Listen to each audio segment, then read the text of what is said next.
Going abroad, some theorists accuse that the other governments knew about the plot but withheld information to the US, allowing it to occur. Some argue that Pakistan's intelligence service or Israel's Mossad knew about the attacks or that the Saudi Arabia funded them. The former head of Pakistani intelligence is actually a believer in the conspiracy theories, as is the former president of Italy, Francesco Cossiga. Sorry if I said that wrong. Let's break these theories about foreign governments down. Did Pakistani intelligence know ahead of time? Do they? Yeah, maybe. However, at any given time in any given intelligence agency, there are so many potential plots with all differing levels of credibility. Like with the CIA's missing warnings about the attacks, it could have easily been overlooked by the Pakistanis as well. And I'd imagine Mossad might be a similar story.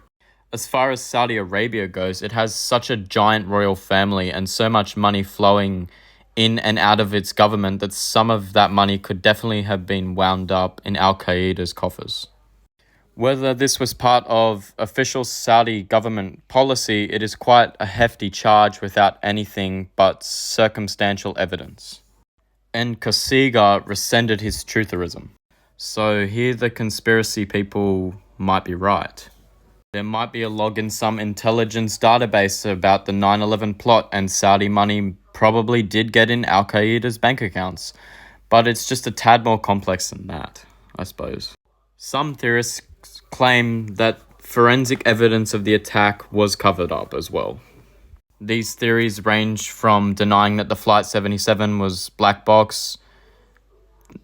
These theories range from denying that the Flight 77 black box was irreparably damaged to the idea that Osama bin Laden's video taking credit for the attacks was a forgery. Some conspiracy theorists focus on this tape and not the 2007 tape by bin Laden taking responsibility in order to absolve the Taliban, or the Al Jazeera interview with the Khalid Sheikh Mohammed and Ramzi bin al-Shibh, the two men who planned the attacks, confessing their involvement. Sorry if I said any of those names wrong.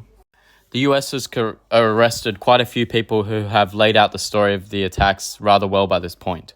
Inevitably, there are also claims that the attacks were conducted by Israeli agents rather than the extremist Islamic militants, and of course that theory comes with the very charming accusation that many Jews working in the towers didn't show up for work.